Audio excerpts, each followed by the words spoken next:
Hello दोस्तों। Welcome back to the playlist of React Native. और अभी हम लोग यार controlled forms versus uncontrolled forms in React Native को समझने वाले हैं। ठीक है। And this types of questions are you know very crucial because ये इंटरव्यू पॉइंट ऑफ व्यू से बहुत ज़्यादा इंपॉर्टेंट है। काफ़ी ज़्यादा पूछे जाते हैं। ठीक है, तो एक एक करके समझते हैं। तो यार कंट्रोल फॉर्म जो होते हैं उसमें सिंपल हम लोग यू नो फॉर्म्स क्रिएट करते हैं और ऑन चेंज टेक्स्ट पे जो भी हमें वैल्यूज मिलती है वो हम स्टेट में सिंपल स्टोर करते जाते हैं। For example if we are using functional state, functional component, then हम लोग उसको यूज स्टेट में स्टोर करते जाएंगे। ठीक है, ऑल राइट। तो इस तरह से आप इसमें ना स्टेट में डेटा जब सेव करोगे तो वो बार बार क्या होगा, री रेंडर्स होगा। तो हमारे पास क्या होगा कि डायनेमिक वैलिडेशंस का भी चांसेस होगा। लाइक आप यूज़र को इनपुट कर रहा है वैल्यू, ठीक है। तो जैसे उसने एक करेक्टर इनपुट किया तो कंपोनेंट री रेंडर होगा। और उससे हमें पता चल जाएगा कि यूज़र ने क्या इनपुट किया, उसको हमें अच्छी तरह से उसको हैंडल भी कर पाएंगे। अगर हमें कुछ एरर शो करानी है एक एक करेक्टर्स पे, वो भी डायनेमिकली हम लोग कर सकते हैं। करेक्ट। तो इस तरह से जो कंट्रोल्ड फॉर्म होते हैं वो लाइक मोर रेंडर्स होते हैं, उसमें स्टेट वाइज होते हैं, स्टेट में वैल्यू सेट करते हैं। ठीक है। और रियल टाइम वैलिडेशन होता है, डायनेमिक बिहेवियर होता है। तो एक बार ये देख लेते हैं कि इनपुट वैलिडेशन एज पर user types, immediate error feedback भी दे सकते हैं, format corrections on the fly, conditional field rerendering. Correct. ठीक है, कंडीशंस भी लगा सकते हैं एवरी रीरेंडर्स पे। ठीक है। डायनेमिक बिहेवियर होता है कि कंडीशनल फील्ड डिसेबलिंग कर सकते हैं। ठीक है। Form wide form wide validation rules भी लगा सकते हैं, cross field dependencies, multi step forms flows. Okay.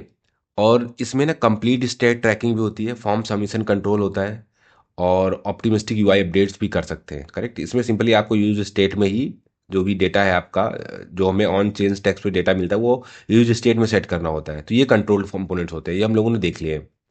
ठीक है। अच्छा, लेकिन इसमें क्या आता है कि परफॉर्मेंस में भी काफ़ी सारा लार्ज जब कॉम्प्लेक्स फॉर्म्स होते हैं, बहुत सारे फील्ड्स होते हैं, तो परफॉर्मेंस में भी कई बार प्रॉब्लम्स आ सकती है। ठीक है। तो अनकंट्रोल्ड एक कंपोनेंट्स होते हैं जिसमें कि बार बार रीरेंडरिंग नहीं होती है, क्योंकि इसमें हम जो भी ऑन चेन टेक्स्ट पे हमें डेटा मिलता है वो हम लोग स्टेट में या यूज स्टेट में सेट नहीं करते हैं, हम लोग रेफ में सेव करते हैं उसको। और इससे क्या होता है कि रेफ में डेटा सेव होता है तो परसिस्टेंट तो रहता है डेटा, लेकिन वो बार बार रीरेंडर नहीं होता। अगर यूजर एक बार की प्रेस करेगा, दोबारा कोई कैरेक्टर प्रेस करेगा, तो बार बार रीरेंडर नहीं होगा, राइट। हमें एट दी फॉर्म सबमिशन वो पूरा डेटा मिल जाएगा लास्ट में, लेकिन डायनेमिकली हम उसको वैलिडेट नहीं कर सकते क्योंकि हमें बार बार रिलेंडर्स का चांस नहीं मिल रहा है। करेक्ट। तो native behaviour DOM native UI manage state users platform form control native validation available, reduced render cycle. Correct. Performance benefits में क्या है, less code to execute, fewer state updates, no re renders on typing, lower memory usage. Use cases simple login forms में, अगर आप simple कोई login form बना रहे हैं उसमें इसको यूज कर सकते हैं, जहां पे आपको लाइक परफॉर्मेंस का कंसर्न है। ठीक है, तो आप सिंपली उसको यूज कर सकते हो ऑन कंट्रोल फॉर्म्स को। अच्छा, इसमें हम लोग यूज रेफ यूज करते हैं और यूज रेफ को किसी एक रेफरेंस में रख लेते हैं और उस रेफरेंस को पर्टिकुलर किसी एक टेक्स्ट इनपुट में डाल देते हैं और इस नेम को हम लोग उसको यूज करेंगे। ये भी हम लोग सारा कुछ इंप्लीमेंट करके देखेंगे, दोनों फॉर्म्स, बेसिक बेसिक। ठीक है। ओके। तो आई होप डेफिनेशन वाइज वो थोड़ा सा डिटेल आपको लग गया है। अब चलिए हम लोग इसको ना इम्प्लीमेंट करके देख लेते हैं। तो सबसे पहले हम लोग होम स्क्रीन पे चलते हैं और यहाँ पे ये कंट्रोल्ड कंपोनेंट बना लेते हैं। सबसे पहले एक ये कुछ ऑलरेडी एक कुछ बॉयलर प्लेट लिख रखा है, छोट एक मोटा मोटा वो बना रखा है कि कौन सा फॉर्म है। अब इसमें हम लोग टेक्स्ट इनपुट सिंपल पेस्ट कर देंगे। ठीक है। Text input. ठीक है। ओके। इसमें हम लोग यूज़ करेंगे स्टाइल, पहले स्टाइलिंग कर देते थोड़ी सी इसकी। इसमें हम लोग पैडिंग ले लेंगे 10, ताकि थोड़ा सा पैडिंग दिखे। बॉर्डर विड्थ हम लोग ले लेंगे 1, ताकि बॉर्डर दिखे। ठीक है। ठीक है। और मार्जिन भी ले लेंगे 10, बॉर्डर रेडियस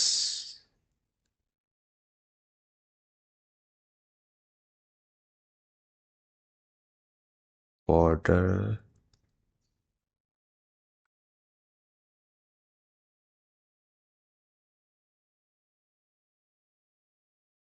ले लेंगे 12। ठीक है, तो इस तरह का कुछ बन गया ये। इसको वर्टिकल मार्जिन दे देंगे। ठीक है, ठीक है, ऑल राइट। और इसमें हम लोग अभी यूज करेंगे वैल्यू। ठीक, तो वैल्यू हम क्या देंगे, टेक्स्ट।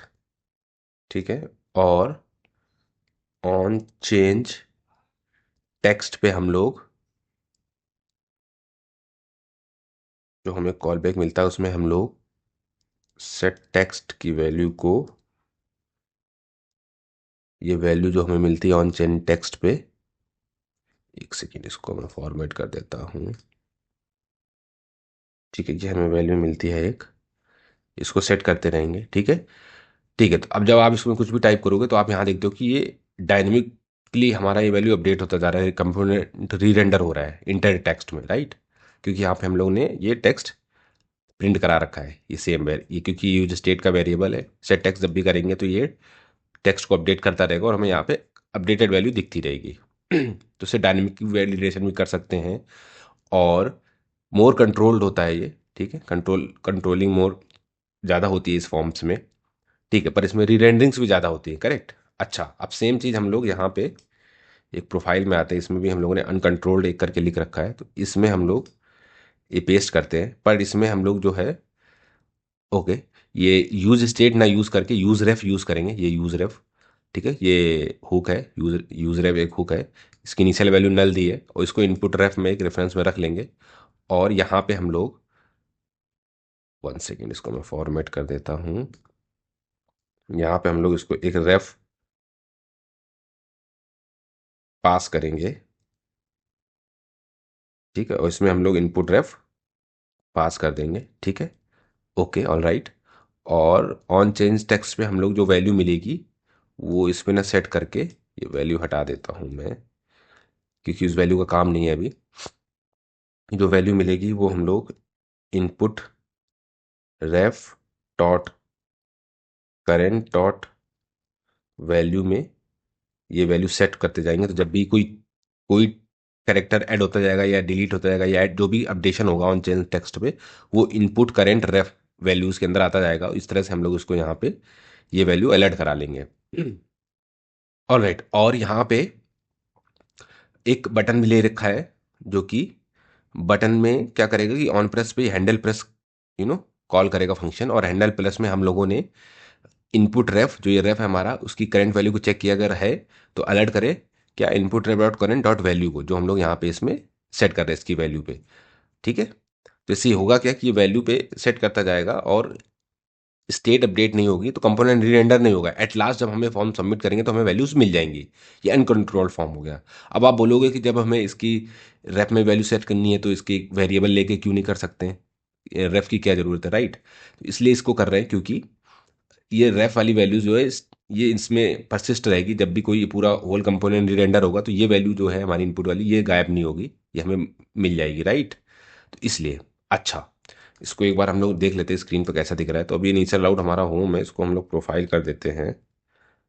ठीक है, और इसको एक बार रिफ्रेश कर देते हैं। तो अभी हमारा अनकंट्रोल्ड कंपोनेंट दिख रहा है, इसमें 100 वैल्यू दिख रही है। अभी आप देख सकते हो अनडिफाइंड आ रहा है क्योंकि इसमें जो है वैल्यू नहीं है।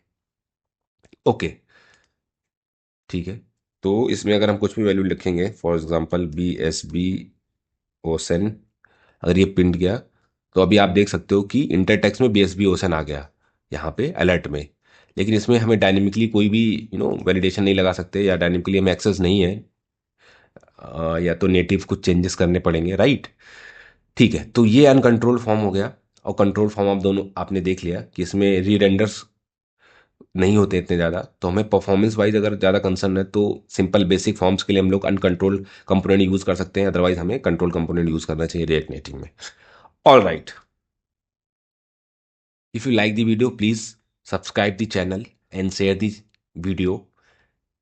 अगर कोई डाउट है तो प्लीज़ आस्क इन कमेंट।